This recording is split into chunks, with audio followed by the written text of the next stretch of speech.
I am very surprised to find that the GQ editor, Dylan Jones, has become a committed recruiting sergeant for Jeremy Corbyn. After all, Jones did once pay David Cameron 20 grand to be allowed to write a book about him.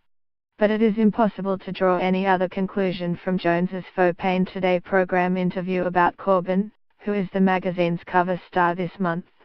It's the most important thing this editor's done since the GQ power list that put David Beckham above Rupert Murdoch.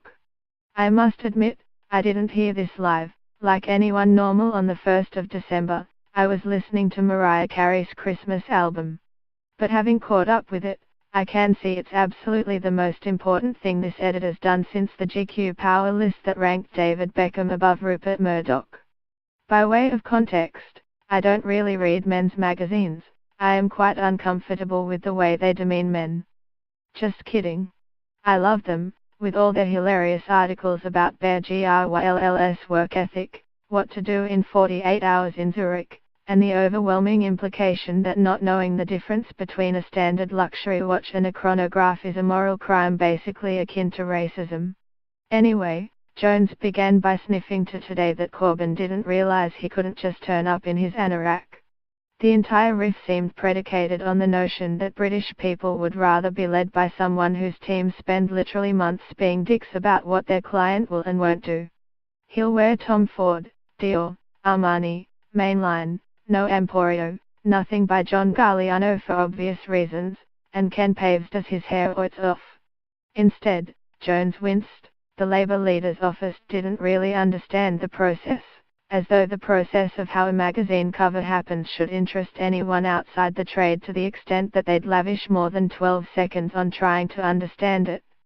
For what minuscule amount it is worth, I thought Corbyn had never come across better than he did in the Today interview, despite the fact he wasn't in the room. But wherever you stand on Corbyn, even if it's his windpipe, to adapt a Steve Coogan joke about someone else, it was difficult to escape the feeling that Jones is a momentum sleeper. It was almost like he was being pushed around like a grandpa for the family Christmas photograph, Jones said of the photo shoot, a critique that taps into the fact that everyone hates their grandpas, especially at Christmas. If this wasn't deliberate well, let's look forward to hearing Jones publicly shitbag Robert Downey Jr. or some multi-Grammy winner the next time they act a million times worse. Mainly, Jones seemed shocked that Corbyn behaved in the way magazines let people behave all the time. But the Labour leader's sole divism seems to have been declining to be interviewed by Alastair Campbell, which is perfectly reasonable.